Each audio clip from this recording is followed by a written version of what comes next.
বিল্লাহি মিনাশ শাইতানির রাজিম বিসমিল্লাহির রহমানির রহিম কুতিবা আলাইকুমুল কিতালু ওয়া হুয়া কুরহুল লাকুম ওয়া আসা আন তাকরাহু শাইআন ওয়া হুয়া খায়রুল লাকুম ওয়া আসা أن تحبوا شيئا وهو شر لكم والله يعلم وأنتم لا تعلمون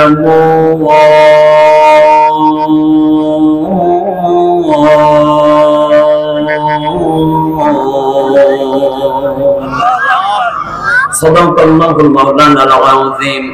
عن أبي أمامة رضي الله تعالى عنه أن رسول الله صلى الله عليه وسلم قال من أحب لله وبغض لله وعاد لله ومنع لله فقد استكمل لمن رواه أبو داود إن الله وملائكته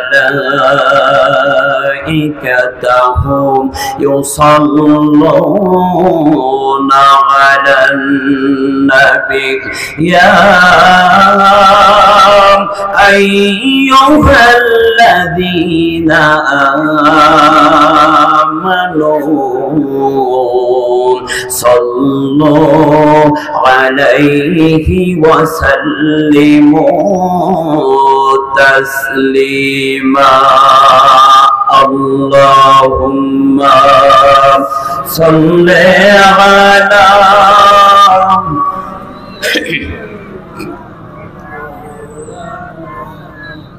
وعلى آل سيدنا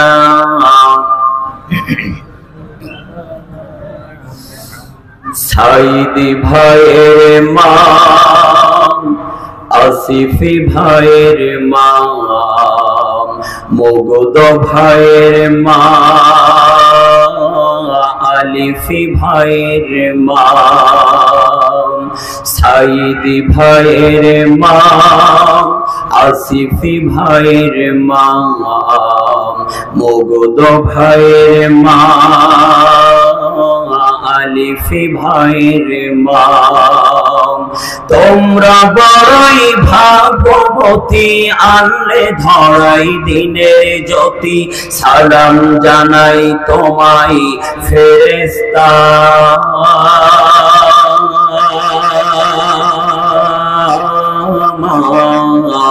সালাম জানাই তোমায় ফেরেশতা সাইদি ভাইয়ের মা আসিফি ভাইয়ের মা মুগদ ভাইয়ের মা আলিফি ভাইয়ের মা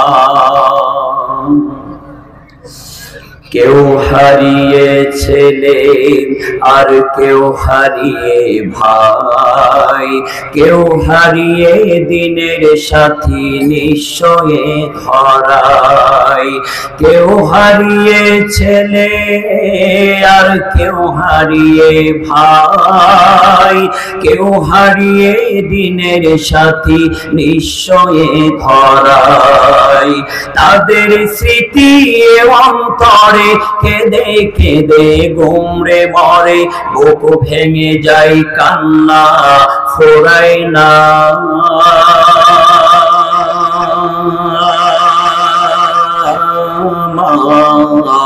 বুক ভেঙে যায় কান্না ফোরায় না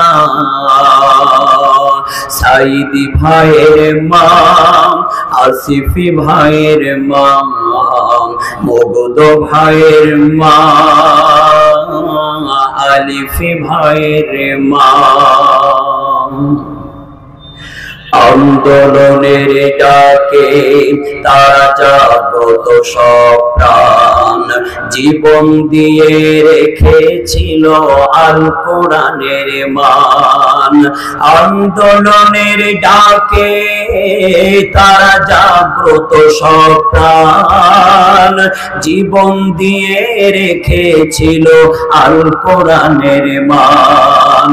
দিনের বিজয় আনতে যারা সদাই ছিল পাগল পারা, আরশ ছায়ায় তাদের ঠিকানা।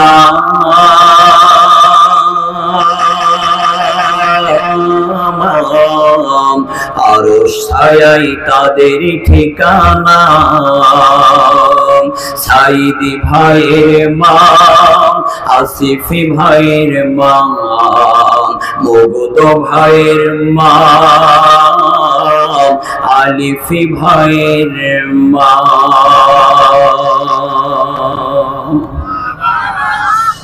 শহীদের রক্তে রঞ্জিত ইসলামী আন্দোলনের উর্বর ভূমি, ঐতিহ্যবাহী সাতক্ষীরা জেলাধীন পিটিআই মাঠ সংলগ্ন আয়োজিত মুসলিম ইয়াং জেনারেশন কর্তৃক প্রযোজিত, এলাকাবাসী ও মা বোন কর্তৃক নির্মিত আজকের ঐতিহাসিক তাফসীরুল কুরআন মাহফিলের সম্মানিত সুযোগ্য শ্রোতাভাজন সভাপতি, হাজুল হারামাইন কাবা শরীফের মেহমান জনাব আলহাজ শেখ আব্দুল সালাম, কুরআনুল কারীমের মাহফিলের সভাপতিত্বর বরকতে কঠিন হাসরের ময়দানে আরশের ছায়াতলে স্থান দান করুক বলে আল্লাহুম্মা আমিন।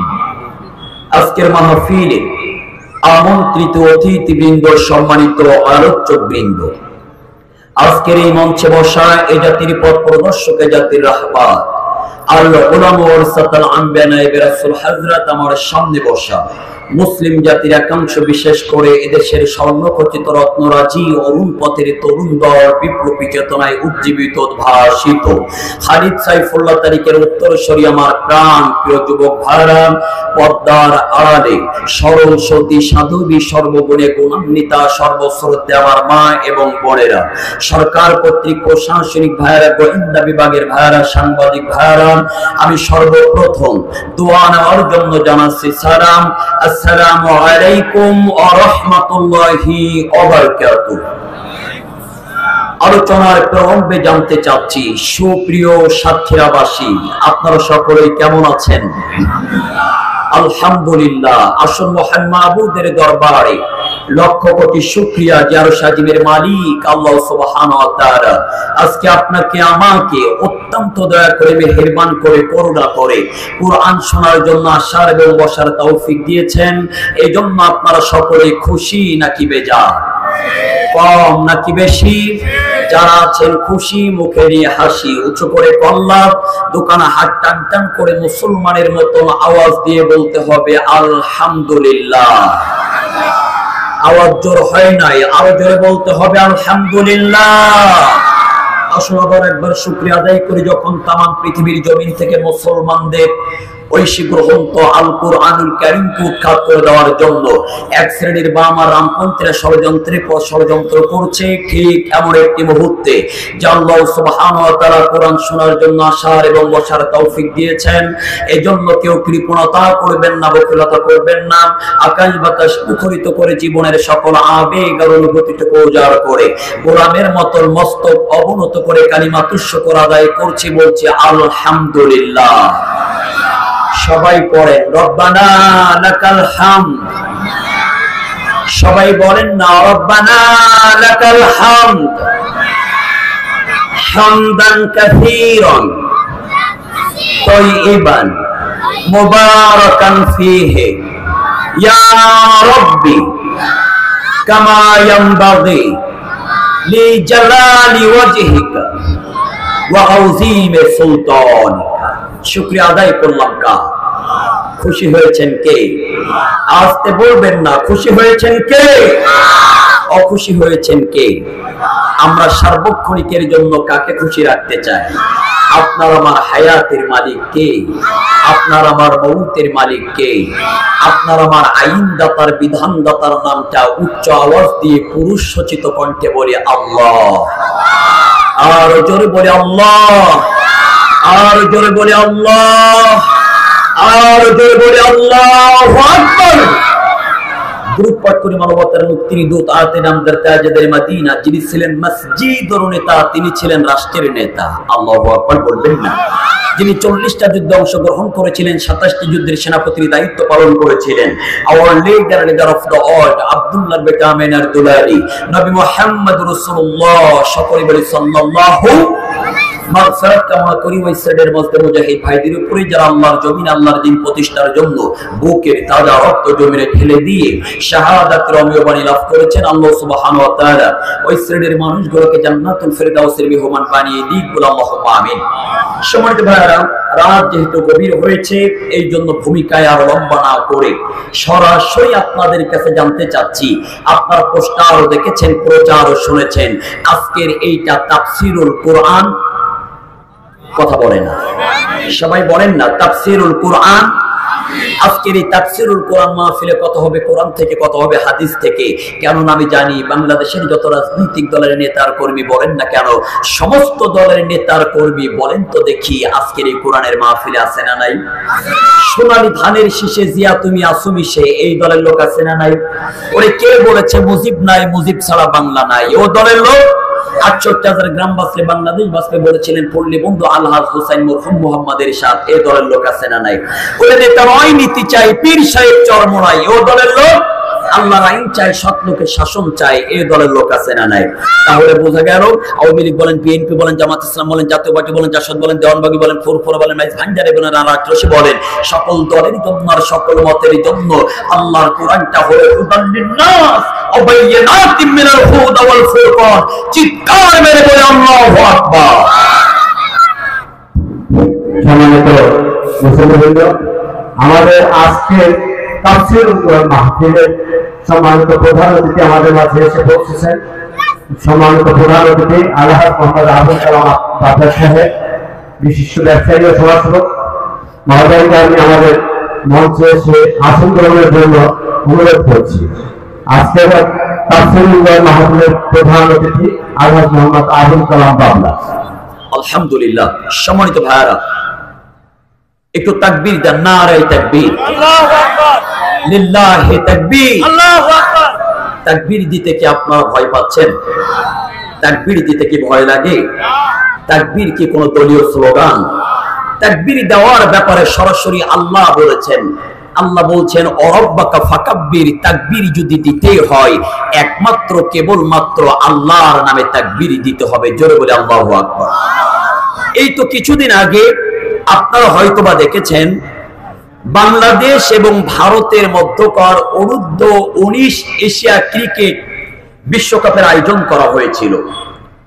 একেবারে বিশ্বকাপের ফাইনাল ভারত এবং বাংলাদেশের মুখোমুখি। বাংলাদেশ যখন বিজয়ের দ্বার প্রান্তে পৌঁছায় গেল, কি আজীব ব্যাপার, গ্যালারির মধ্য থেকে হঠাৎ করে নারায়ে তাকবীর, আল্লাহু আকবারের স্লোগান ভেসে আসা শুরু করলো। বিশ্বাস করে আমরা মুসলমান, আমাদের গোলা বারুদ না থাকতে পারে, আমাদের রাইফেল না থাকতে পারে, আমাদের আধুনিক অস্ত্র না থাকতে পারে, আমাদের মেশিন গান না থাকতে পারে, কিন্তু মুসলমান ইমানদার মুমিন মুত্তাকিদের ইমানের বলে বলিয়ান হয়ে মুসলমানদের একটা তাকবীরের স্লোগান রয়েছে। যেই তাকবীরের স্লোগানের নাম হলো নারায়ে তাকবীর, আল্লাহু আকবার। আর পৃথিবীর জমিনে মুসলমানদের নারায়ে তাকবীর, আল্লাহু আকবারের স্লোগান শুনে পৃথিবীর জমিনের বামপন্থী, রামপন্থী, ইহুদি, ফ্যাসিবাদীর দোসররা পালাতে বাধ্য হয়। এই জন্য মুসলমানদের সবচাইতে যে মূল হাতিয়ার, মূল তরবারের নাম হলো নারায়ে তাকবীর। এই জন্য নারায়ে তাকবীর এটা কোনো দলীয় স্লোগান নয়। নারায়ে তাকবীর দিতে হবে আল্লাহকে খুশি করবার জন্য। আমরা পৃথিবীর কোন মানুষের গোলামি করি না, পৃথিবীর কোন মানুষের দাসত্ব করি না, পৃথিবীর কোন মানুষের ভয় করি না। একমাত্র কেবলমাত্র ইয়্যাকা না'বুদু ওয়া ইয়্যাকা নাস্তাঈন, আমরা আল্লাহর ইবাদত করি, আল্লাহর গোলামি করি, আল্লাহর দাসত্ব করি, আল্লাহর বন্দেগী করি। সুতরাং এই হৃদয়ের মধ্যে যদি ভয় রাখতেই হয়, পৃথিবীর জমিনে কোন লাভের ভয় রেখে লাভ নাই, একমাত্র কেবলমাত্র এই হৃদয়ের মধ্যে ভয় থাকবে রবে। কার ভয় থাকবে? আর কি ভয় আছে আপনাদের? আর ভয় লাগে? বিগত দিনে যেটা হয়েছিল হয়তোবা এখন আর সেটা হবে না। আমাদের বুকের উপরে জগদ্দল যে পাথর চেপে বসেছিল, আল্লাহর মার, দুনিয়ার মার, ওয়ামাকারু ওয়ামাকারাল্লাহ ওয়াল্লাহু খায়রুল মাকিরিন। আল্লাহ খেলেছেন, আল্লাহ ছাড় দেন কিন্তু ছেড়ে দেন না। আল্লাহ ধরে ধরে ধরে না, ধরলে আল্লাহ ছাড়ে না। মুহূর্তের মধ্যে ক্ষমতার চেয়ার কেড়ে নেওয়ার ক্ষমতা আমার আল্লাহর আছে না নাই? ষড়যন্ত্র করে লাভ নাই, ষড়যন্ত্র করে লাভ নাই। যতই উকি দিয়ে বলা হোক না কেন, শর্ট করে ঢুকে যাব। শর্ট করে ঢুকে করলে এই দেশের জনগণ ছাড় দিবে? ক্ষমতার চেয়ারে বসতে দিবে? আরো জোরে বলেন, দিবে? বুবু আইবা, তুমি আইবা গো, সেই দিন আইসা বুবু ক্ষমতা পাইবা না। বুবু আইবা, তুমি আইবা গো, সেই দিন আইসা বুবু ক্ষমতা পাইবা না। খোঁজ নেই বুবু কাদের কাকার, অবস্থা খারাপ দরবেশ বাবার। হাউন আঙ্কেল এখন সামনেও আসে না। নেতা কর্মী জেলের ভেতর, আমি আছি ডরের ওপর। কখন জানি আসে গ্রেফতারি পরোয়ানা।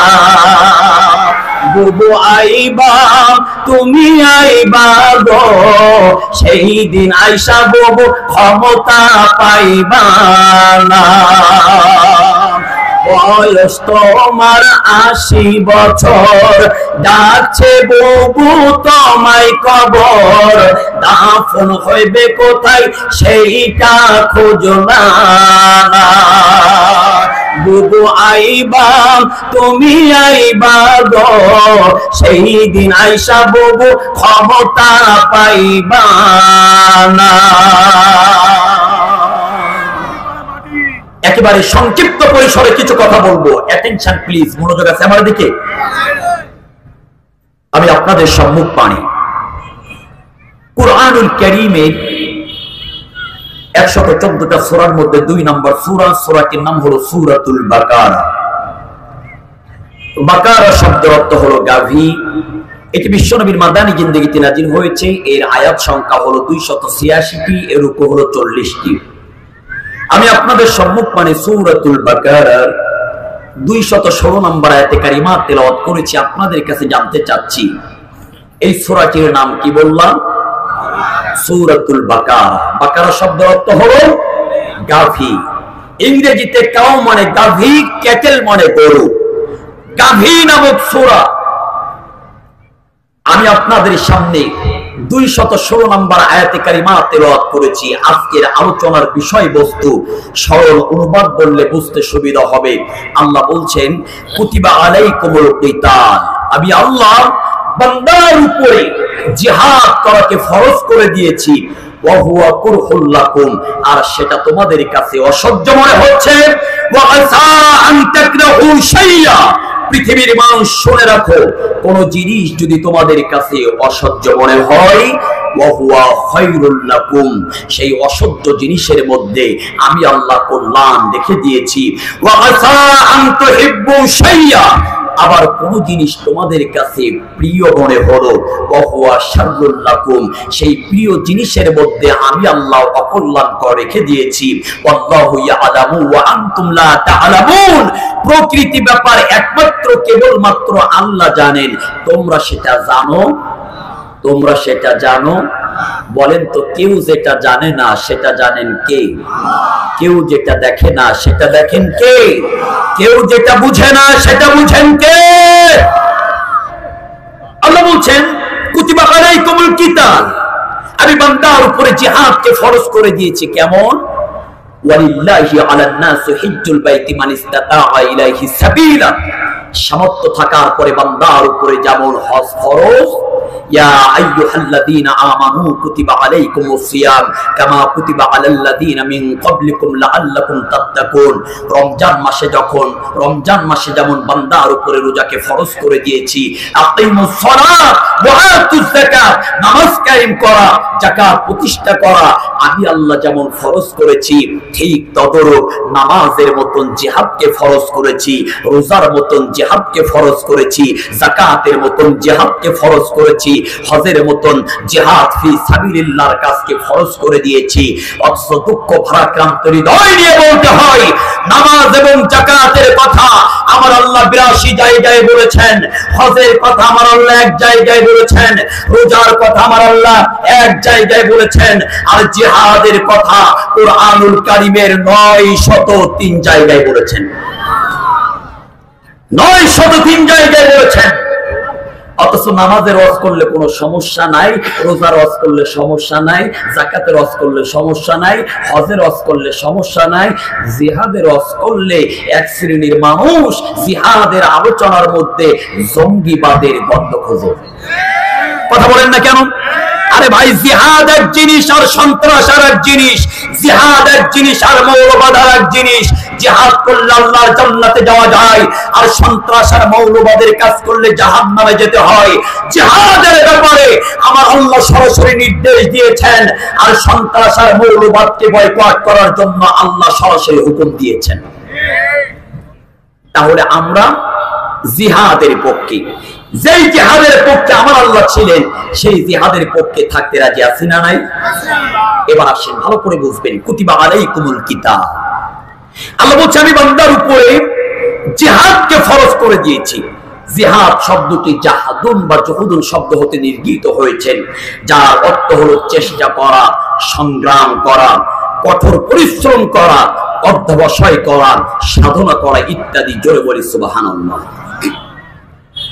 প্রাণের ভাড়া আমার, জিহাদের কিছু আধুনিকত্ব পাওয়া যায়, তার মধ্যে জিহাদের এক নাম্বার আধুনিকত্ব হলো কোন বিষয়ের চূড়ান্ত সাফল্য পৌঁছানোর লক্ষ্যে কথা ও কাজ দ্বারা প্রান্তকার প্রচেষ্টা চালানোর নাম হলো জিহাদ।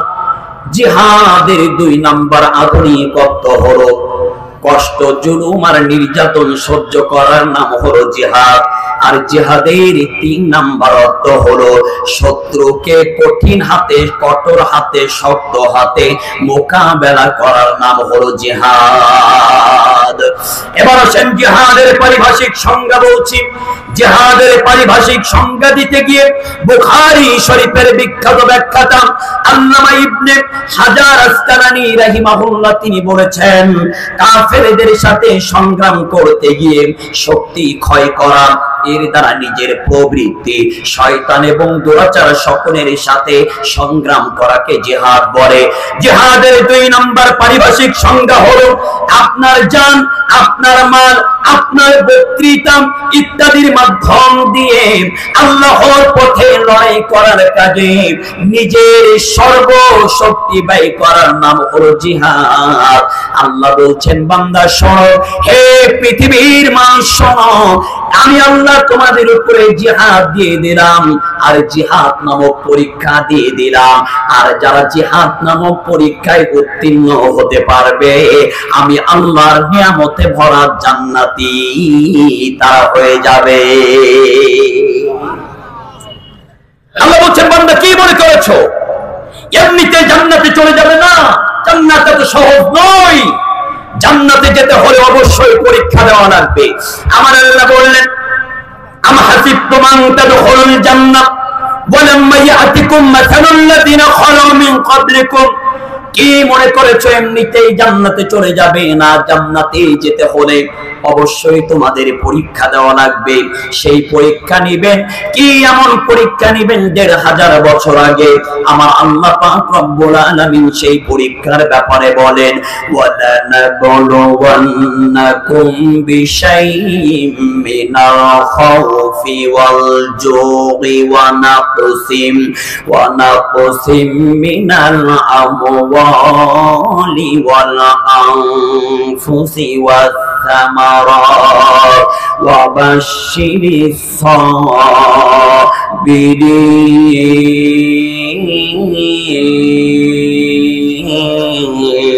জয় বলে আল্লাহু আকবার। আল্লাহ বললেন ওয়ালা নাবলুওয়ান্নাকুম বিশাইইম মিনাল খাউফ, আমি আল্লাহ বান্দার ভয় দিয়া, ওয়াল জুই খোদা দিয়া, ফল ফসলের ক্ষতি দিয়া আমি রব্বে কারীম বান্দার পরীক্ষা করতে চাই। তারা শত পরীক্ষা দেওয়ার পরেও হিমালয়ের পাহাড়ের মতন মাথা উঁচু করে রেখে যারা বলবে ইন্নাল্লাযীনা ক্বালু রাব্বুনাল্লাহ, আমাদের রব হলো আল্লাহ, একটু আওয়াজ দিয়ে চিৎকার মেরে বলেন তো আমাদের রব কে? আমার আল্লাহ বললেন কোরআন শোনো, শত ভয়, শত বিপদ, শত জেল, শত জরিমানা, শত রিমান্ড, শত ফাঁসির কাস্টগুলা সব মোকাবেলা করে যারা নির্যাতন সহ্য করে বলবে আমাদের রব আল্লাহ, আমি আল্লাহ যাদের উপরে খুশি হয়ে যাই, আর আমি আল্লাহ যাদের উপরে খুশি হয়ে যাই তাদের জন্য জান্নাত ওয়াজিব হয়ে যায়। জান্নাত এত সহজ নয়। জান্নাতের পথ এটা কাঁটাযুক্ত পথ, জান্নাতের পথ এটা দুর্গম গিরিময় পথ। এ পথের বাঁকে বাঁকে রয়েছে হাজারো জুলুম, হাজারো নির্যাতন, হাজারো জেল।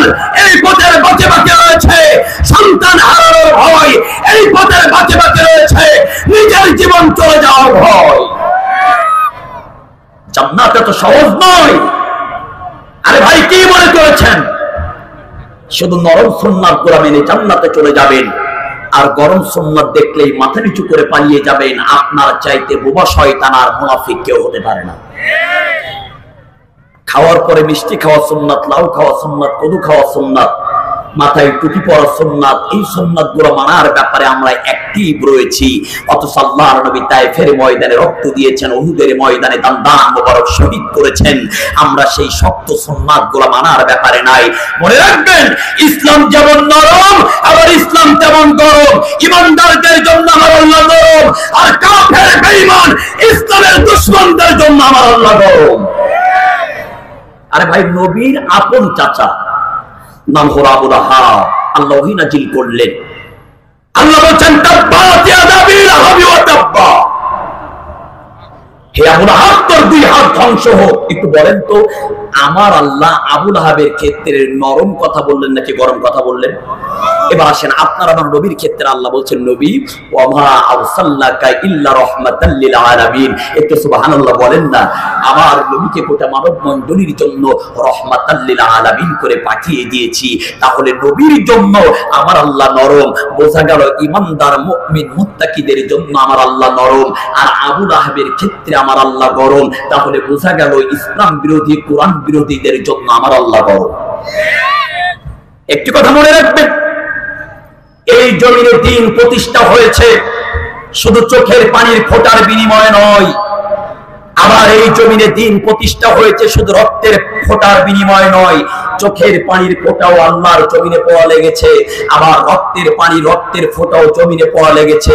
আল্লাহর নবী রাতের বেলায় চোখের পানি ছেড়ে দিয়ে দিয়ে আল্লাহর কাছে কাঁদতেন, আর সকাল বেলা নবীজির কমল হাতে নরম হাতে কাফেরদের বিপক্ষে তরবারি ধারণ করতেন। ও সাক্ষীরা বসে মনে রাখবেন, আল্লাহর নবী রাতের বেলা চোখের পানির ফোঁটা জমিনে ফেলতেন, আর দিনের বেলা শরীরে রক্তের ফোঁটা জমিনে ফেলতেন। শরীরে রক্তের ফোঁটা আর চোখের পানির ফোঁটা এক হওয়ার কারণে এই জমিনে ইসলাম প্রতিষ্ঠা হয়েছে, নতুবা ইসলাম প্রতিষ্ঠা হওয়া সম্ভব ছিল না। এটাই বাস্তবতা। আপনি স্বীকার করলেও বাস্তবতা, না স্বীকার করলেও বাস্তবতা। আপনি মানলেও যা, না মানলেও তাই। আল্লাহ যেটা বলেছেন মানবেন, আর যদি মনে করেন মানবেন না সেটা আপনার ব্যাপার। আল্লাহ বলছে বান্দা শোনো, কুতিবা আলাইকুমুল কিতাল, পরীক্ষা ছাড়া জান্নাতে যাওয়া যাবে না। অবশ্যই জিহাদ নামক পরীক্ষা তোমাদের উপরে দিয়ে দিয়েছি, অবশ্যই তোমাদের পরীক্ষা দিতে হবে। একটু সুবহানাল্লাহ বলেন না। আল্লাহ পাক রব্বুল আলামিন বলেন, হে পৃথিবীর মানুষেরা শোনো, আমি আল্লাহ তোমাদের উপরে জিহাদকে ফরজ করে দিয়েছি। আর জিহাদের জন্য যখনই ডাক আসবে তখনই তোমাদের ময়দানে ঝাঁপিয়ে পড়তে হবে, ময়দানে লড়াই করবার জন্য নামতে হবে। আল্লাহর দলিল, ইনফিরু খিফাফান ওয়া সিকালান ওয়াজাহিদু বিআমওয়ালিকুম ওয়া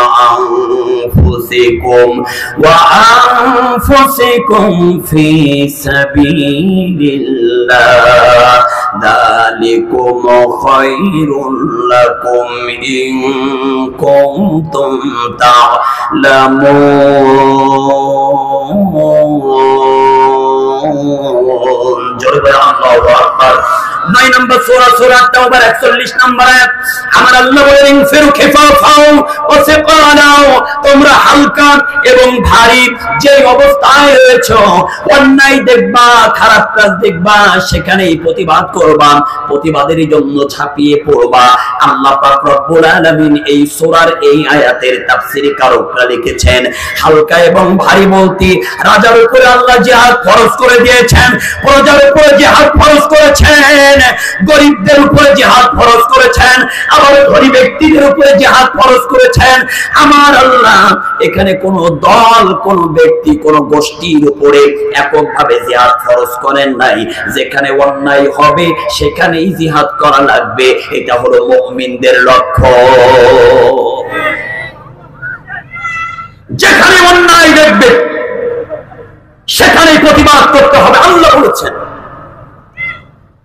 আমার আল্লাহ বলেন, পৃথিবীর মানুষ অবশ্যই তোমাদের জিহাদ নামক পরীক্ষা, আর এই পরীক্ষা তোমাদের দেওয়া লাগবে। এই পরীক্ষায় যারা উত্তীর্ণ হতে পারবে তারাই একমাত্র কেবলমাত্র সফল হয়ে যাবে। নবীজি আমার বললেন, সহিহ মুসলিমের বর্ণনায়, মান মাতা ওয়ালাম ইয়াকসুব ওয়ালাম ইউহাদ্দাস বিহি নাফসুহু মাতা আলা শুবাতিন মিনান নিফাক। নবীজি আমার বলেন, যেই ব্যক্তি জিহাদের ময়দানে অংশগ্রহণ করলো না, আবার জিহাদের জন্য এই বুকের মধ্যে স্বপ্ন লালন করলো না, শাহাদাতের স্বপ্ন যেই ব্যক্তি অন্তরের মধ্যে লালন করে না, ওই ব্যক্তির যদি ওই অবস্থায় মরণ হয়ে যায়, ওই ব্যক্তির মরণ হবে মুনাফিকের মতো। আমার আল্লাহ বলেন, হে নবী আপনি শুনেন, পৃথিবীর জমিনে কাফের, বেঈমান, মুশরিকদের চাইতে মুনাফিক সবচাইতে বেশি জঘন্য। ইসলামের যতটা ক্ষতি কাফেরদের দিয়ে হয়েছেন, তার চাইতে বেশি নামধারী মুনাফিকদের দিয়ে হয়েছেন। মুহাদ্দিস আব্দুল্লাহ বিন মুবারক রাহিমাহুল্লাহ বলেন, ওয়া হাল বাদালাদ দীনা ইল্লাল মুলুক ওয়া আহবারু সুইন ওয়া রুহবানুহা।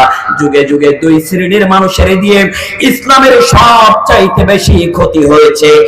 এক নাম্বার হলো ইল্লাল মুলুক, রাষ্ট্রের অবৈধ সরকারদের কারণে ইসলামের সব চাইতে বেশি ক্ষতি হয়।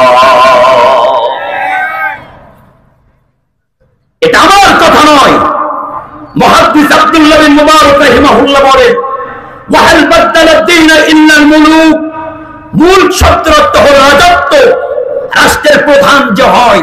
আর দুই নাম্বার হলো ওয়াহবারু সুইন ওয়া রুহবানুহা, কিছু কিছু লেবাসধারী আলেমদের কারণে, দাড়িওয়ালার কারণে, টুপিওয়ালার কারণে ইসলামের ক্ষতি হয়।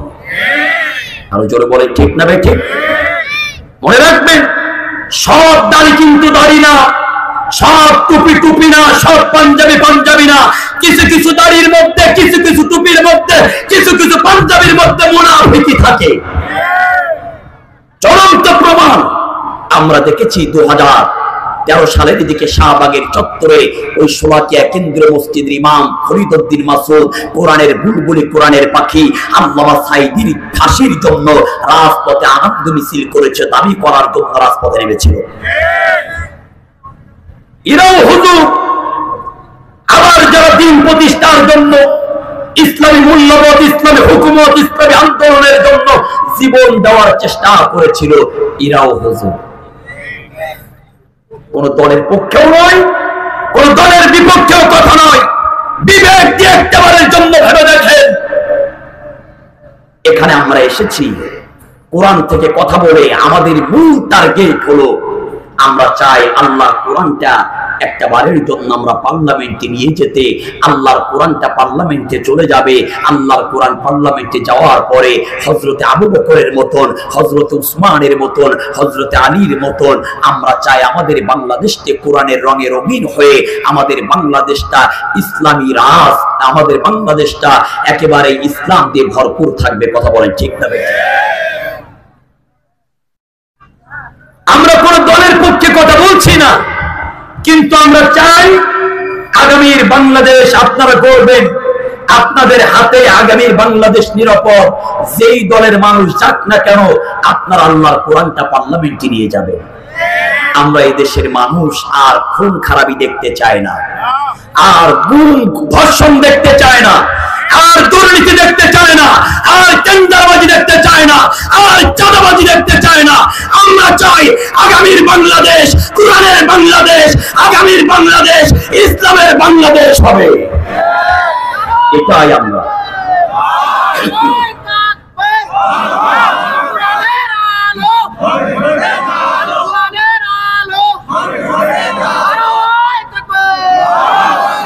কথা বলেন ঠিক না ঠিক?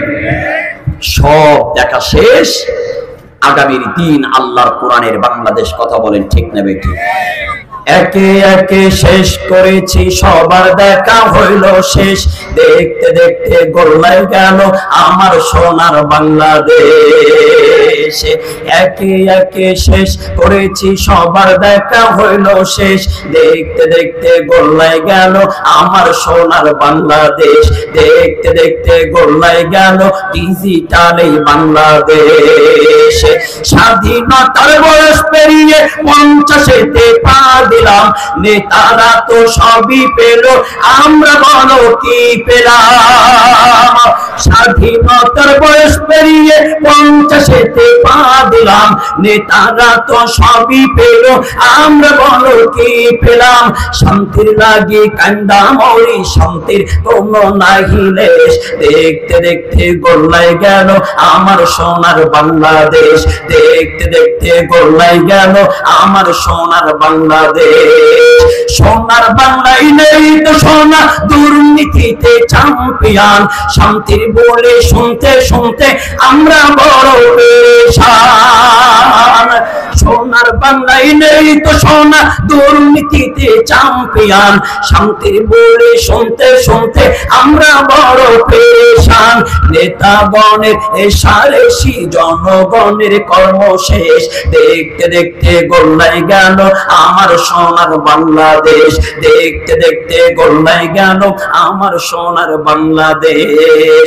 কেউ দিল না, সবাই নিল, আমরা যে করুর বলদ। সারা বছর লাই না খবর, নির্বাচনে খুব দরদ।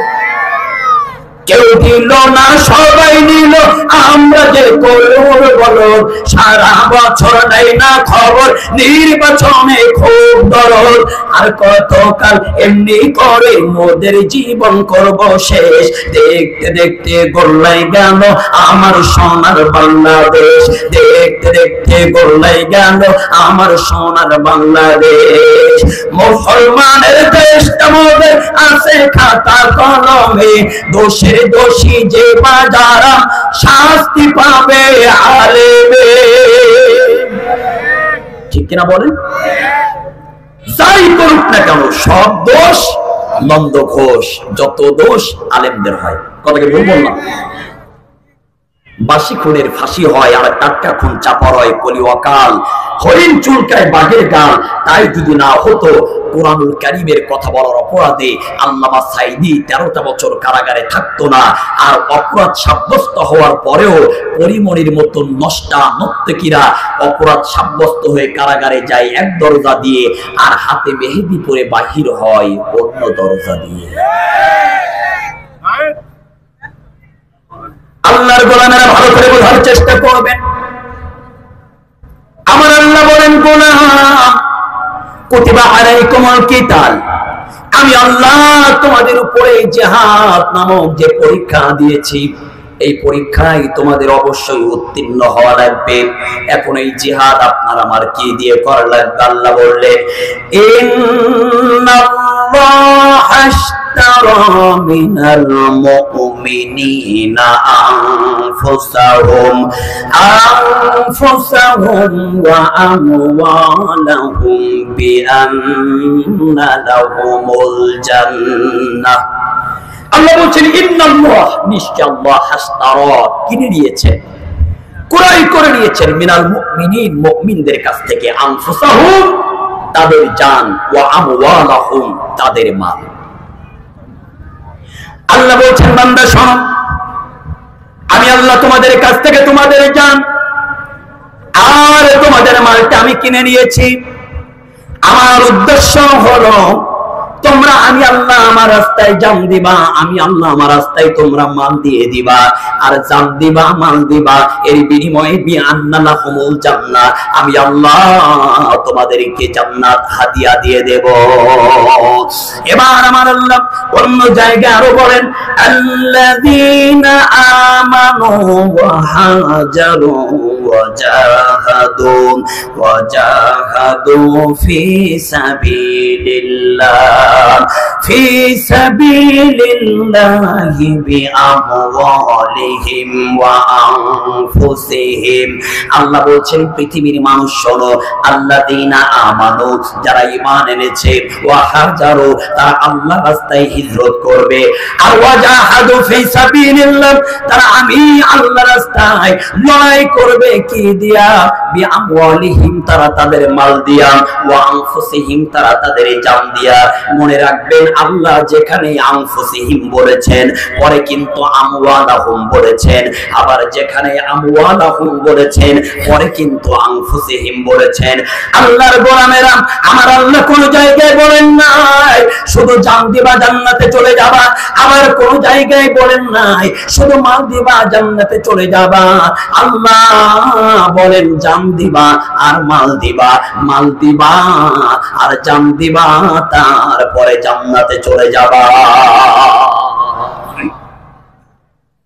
আল্লাহর জন্য জানও যেমন দেওয়ার দরকার, মালও তেমন দরকার।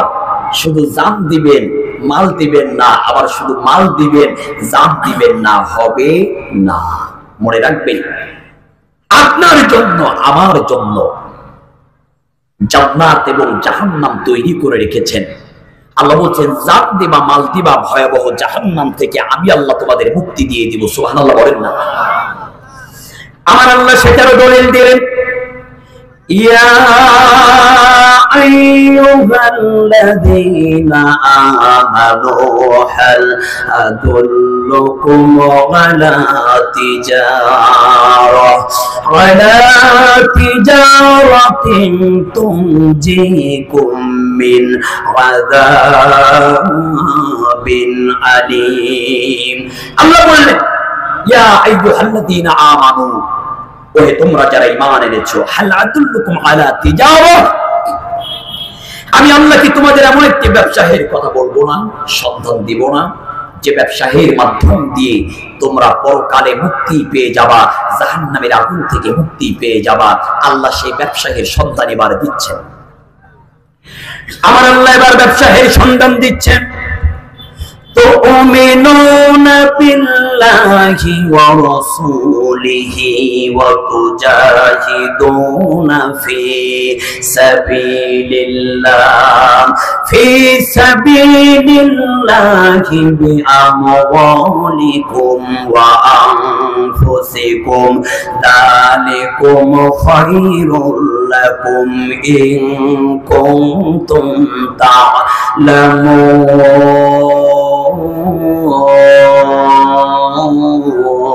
জোরে বলে আল্লাহু আকবার। আল্লাহ বলছেন ব্যবসায়ের সন্ধান, তুমিনুনা বিল্লাহ, এক নাম্বার তোমরা আল্লাহর প্রতি ঈমান আনবে। 2 নাম্বার রাসূলি, রাসূলের প্রতি ঈমান আনবে। তারপরে তোমাদের কাজ হলো অতুজাহিদুনা ফি সাবিলিল্লাহ, আল্লাহর রাস্তায় লড়াই করবা, সংগ্রাম করবা, বিআমওয়ালিকুম ওয়া আনফুসিকুম, তোমরা তোমাদের মাল দিয়া, তোমরা তোমাদের জান দিয়া। আল্লাহর নবী আমার মসজিদে নববীর মধ্যে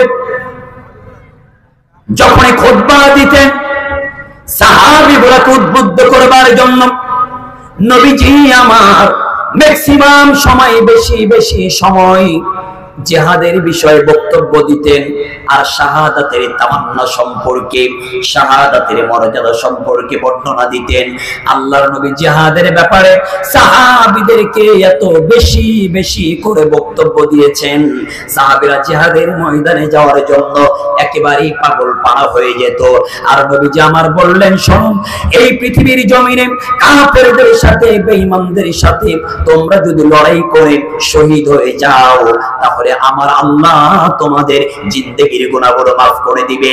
আল্লাহর নবী আমার হাদিস বর্ণনা করেন, আমার সাহাবীরা শোনো, দ্বীন প্রতিষ্ঠার জন্য, ইসলামের জন্য যদি তোমরা শহীদ হয়ে যাও, তাহলে তোমাদেরকে সবুজ পাখি বানিয়ে আমার আল্লাহ জান্নাতের মধ্যে ছেড়ে দিবেন। শুধু এটা নয়, নবীজি আমার শহীদদের মর্যাদার কথা বলেছেন 6টা। আল্লাহর নবী আমার বললেন, ও আমার সাহাবীরা শোনো, একজন শহীদ যারা দ্বীনের জন্য, ইসলামের জন্য যারা অকতরে নিজের জীবনটা বিলিয়ে দিবে, তাদেরকে আমার আল্লাহ 6টা মর্যাদা দিবেন। 1 নাম্বার মর্যাদা হলো, জালেমরা যখন ওই মাজলুম ব্যক্তির উপরে আঘাত করবে, ওই আঘাতের প্রথম ফোঁটা রক্ত যখন জমিনে পড়বে, ওই জমিনে রক্ত পড়তে দেরি হয়, আমার আল্লাহ ওই বান্দার জিন্দেগির গুনাহগুলো মাফ করতে দেরি করে না। আমার আল্লাহ জিবরাইলকে পাঠিয়ে দেয়, জিবরাইল জলদি করে চলে যাও, আমার নিয়ামতে ভরা জান্নাতটা হাজির করো। আমার আল্লাহ যখন জান্নাতটা দেখায়, হাসি মুখে শাহাদাত বরণ করে পৃথিবীর জমিন ছেড়ে বিদায় নিয়ে চলে যায়। নবীজি আমার মসজিদে নববীর মধ্যে এত বেশি জিহাদের কথা বলেছেন আর শাহাদাতের স্বপ্নের কথা সাহাবীদের হৃদয়ের মধ্যে এত বেশি ঢুকিয়ে দিয়েছেন, সাহাবীরা জিহাদ করবার জন্য পাগল হয়ে যেত। তারই ধারাবাহিকতায় যখন উহুদ যুদ্ধের জন্য আল্লাহ নির্দেশ দিলেন, উহুদ যুদ্ধের দামামা যখন বেড়ে গেল, নবীজির সাহাবীরা, নবীজি আমার সাহাবীদেরকে বললেন, আমার কাঁধের সাথে কাঁধ রেখে কাফিরদের সাথে উহুদের ময়দানে কারা কারা লড়াই করবা, কারা কারা উহুদের ময়দানে সংগ্রাম করবা, এই মুহূর্তে তারা তাদের নামগুলো লিখিয়ে দিয়ে যাও। সাহাবীদের লাইন পড়ে গেল। আল্লাহর নবীর কাছে এসে একের পর এক তাদের নামগুলো লিখে দিয়ে যায়, একের পর এক তাদের নামগুলো লিখে দিয়ে যায়। নবীজির কদম মোবারকের সামনে একজন ল্যাংড়া প্রতিবন্ধী সাহাবী, যার নাম হলো হযরত আমর ইবনুল জামু, খোঁড়াইতে খোঁড়াইতে নবীজির কদম মোবারকের কাছে হাজির। ইয়া রাসূলুল্লাহ, ইয়া হাবিবাল্লাহ, ও নবী, উহুদের যুদ্ধের জন্য আপনার সাহাবীদের নামগুলো লিখে নিচ্ছেন, আমার সাথীদের নামগুলো আপনি নোট করে নিচ্ছেন। ও নবী, আমার নাম আমর ইবনুল জামু, আমি ল্যাংড়া মানুষ, প্রতিবন্ধী মানুষ, উহুদের যুদ্ধের জন্য আপনি আমার নামখানা লিখে নেন। আল্লাহর নবী আমার আমর ইবনুল জামুর নামখানা নোট করে নিলেন। আমর ইবনুল জামু বাড়িতে চলে গেলেন, জিহাদের সাথে সজ্জিত হওয়ার জন্য বাড়িতে চলে গেলেন। জিহাদের সাথে সজ্জিত হওয়ার জন্য যখন বাড়িতে চলে গেলেন, এই আমর ইবনুল জামুর 4টা নওজোয়ান সন্তান ছিল, তারা আর দেরি করলেন না, নবীজির কদম মোবারকের কাছে হাজির। ইয়া রাসূলুল্লাহ, ইয়া হাবিবাল্লাহ, ও নবী, আমার বাবার নাম হলো আমর ইবনুল জামু, আমার বাবা একজন ল্যাংড়া মানুষ, আমার বাবা একজন প্রতিবন্ধী মানুষ, উহুদের ময়দানে যাওয়ার জন্য আপনার কাছে আমার বাবার নামখানা লিখিয়েছেন। ইয়া রাসূলুল্লাহ, ইয়া হাবিবাল্লাহ, দয়া করে আপনি আমার বাবার নামখানা কেটে দেন, আমার বাবার নামখানা রুখসাত করে দেন। আমার বাবার জায়গায় প্রয়োজনে আমরা 4টা ভাই আপনার কাঁধের সাথে কাঁধ মিলিয়ে উহুদের ময়দানে লড়াই করতে চাই। আল্লাহর নবী আমারে বললেন, যাও, তোমার ল্যাংড়া প্রতিবন্ধী বাবা আমর ইবনুল জামুকে আমার কাছে হাজির করো। চারটা নওজোয়ান ছেলে সন্তান আর দেরি করলেন না, বাবার কাছে চলে গেলেন। তার বাবাকে নবীজির কদম মোবারকে হাজির করলেন। আল্লাহর নবী আমার বললেন, আমর ইবনুল জামু শোনো, আমার আল্লাহ ল্যাংড়া, কানা, খোড়া, প্রতিবন্ধী এবং দুধের বাচ্চা, শিশু আর বৃদ্ধদের জন্য জিহাদের ময়দানে যাওয়াটা বন্ধ করে দিয়েছেন, জিহাদের ময়দানে যাওয়াটা রুখসাত করে দিয়েছেন। তোমার আর জিহাদের ময়দানে যাওয়ার দরকার নাই। আল্লাহর নবীর মুখে এই কথা শুনে আমর ইবনুল জামু আর চোখে পানি ধরে রাখতে পারলেন না, চোখ দিয়ে টপ টপ করে পানি পড়ে দাড়ি মোবারক গুলো ভিজে যায়। আমর ইবনুল জামু ডাক দেয়, ও নবী, ও নবী, আমি আমর ইবনুল জামু জিহাদের ময়দানে যেতে চাই, কাফেরদের সাথে সংগ্রাম করতে চাই। আপনি আমারে বাধা দিবেন না, নিষেধ করবেন না, কারণ আমার নাকের মধ্যে শাহাদাতের তামান্না প্রবেশ করেছে। ও নবী, আপনি নিষেধ করবেন না, আমার নাকের মধ্যে জান্নাতের সুঘ্রাণ প্রবেশ করেছে, আপনি নিষেধ করবেন না। কারণ কঠিন হাসরের ময়দানে আমার আল্লাহর সামনে যখন আমাদের হাজির হওয়া লাগবে, আল্লাহ যদি বলে দিন কায়েমের জন্য, ইসলাম প্রতিষ্ঠার জন্য, ইসলামী মূল্যবোধের জন্য তুমি কি করেছো, আমি আমার আল্লাহর সামনে কি নিয়ে হাজির হব? আমি যদি দিন প্রতিষ্ঠার জন্য শহীদ হয়ে যেতে পারি, আমি আমার মৃত রক্ত মাখা দেহখানা নিয়ে আমি যদি আমার আল্লাহর সামনে হাজির হতে পারি, আমি আল্লাহকে বলবো, রব্বে কারীম, আপনার জমিনে আপনার দিন প্রতিষ্ঠার জন্য আমি আমার বুকের তাজা রক্ত জমিনে ঢেলে দিয়েছি। আমার আল্লাহ যদি খুশি হয়ে যায়, আমার শহীদের মর্যাদা দিবে, আর আমি আমর ইবনুল জামু জান্নাতি হয়ে যাব। প্রাণের ভাইরা আমার, আমর ইবনুল জামুর জীবনী এই ঘটনা যখন পড়তেছিলাম, আল্লাহর নবীর আর দুইজন সাহাবীর ঘটনা একেবারেই আমার চোখের সামনে ভেসে আসলো। আমি অবাক হয়ে গেলাম, আশ্চর্য হয়ে গেলাম। এই দুইজন সাহাবীর নাম হলো, একজনের নাম হলো হযরতে সাদ ইবনে আবি ওয়াক্কাস, আর একজনের নাম হলো হযরতে আব্দুল্লাহ ইবনে জাহাশ। এই সাদ ইবনে আবি ওয়াক্কাস আর আব্দুল্লাহ ইবনে জাহাশ দুইজন অত্যন্ত ঘনিষ্ঠ বন্ধু ছিলেন।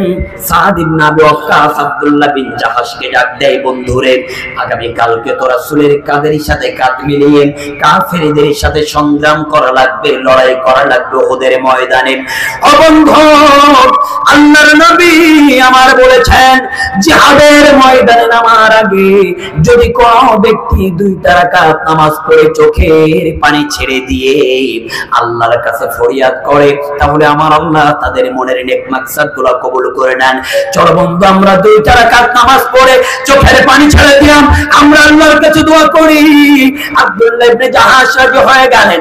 এখন 2 রাকাত নামাজ শেষ করলেন, কে আগে দোয়া করবে, কে আগে মোনাজাত করবে, একটা লটারি হয়ে গেল। লটারির মধ্যে হযরতে সাদ ইবনে আবি ওয়াক্কাসের নামটা চলে আসলো।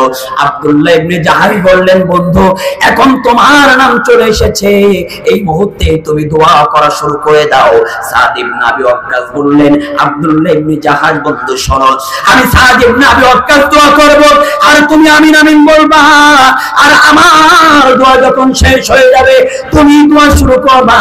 তুমি দোয়া যখন করবা, আমি সাদ ইবনে আবি ওয়াক্কাস আমি আমিন আমিন বলবো। এটাই চুক্তি হয়ে গেল।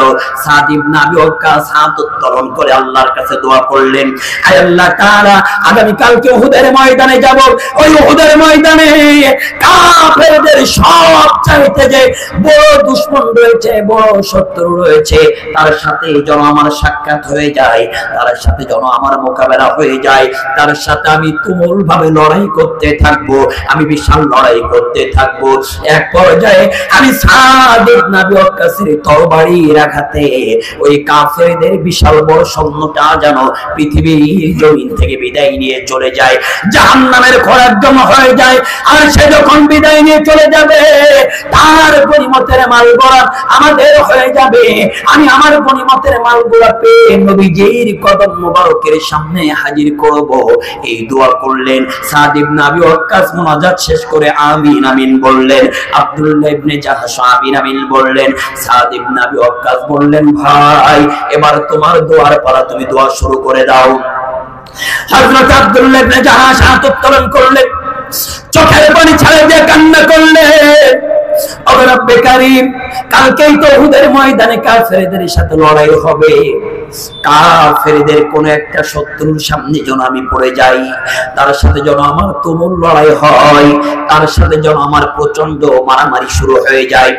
এক পর্যায়ে কাফেরদের বিশুদ্ধ তরবারির আঘাতে আমার সমস্ত শরীরটা যেন একেবারে জর্জরিত হয়ে যায়, আমার নিকর এই দেহখানা যেন রক্তে রঞ্জিত হয়ে যায়, আমি যেন জমিনের মধ্যে শহীদ হয়ে যেতে পারি।